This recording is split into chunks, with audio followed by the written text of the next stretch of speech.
पडली तर धावत जाऊन तिला अगदी कडेवर घेऊन आली आणि मी चढले तर मला मात्र सणसणीत झपाटा. बरं ओरडते कशी? कार्टे, दिदी झालीस ना तू तरी काढायची अक्कल नाही. खाली पडलीस तर काय करायचं? आईचं मला काही कळतच नाही.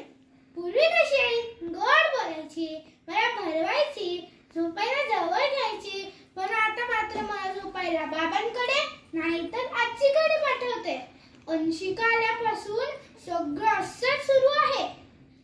बरं आई तर आहे, पण बाबा तेही तसलेच.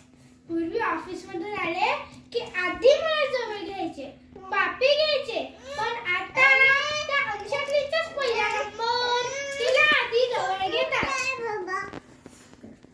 पूर्वी सगळे म्हणायचे तुमच्याकडे बाळ येणार तो दीदी होणार. मलाही तेव्हा बाळ येणार म्हणून खूप आनंद झाला.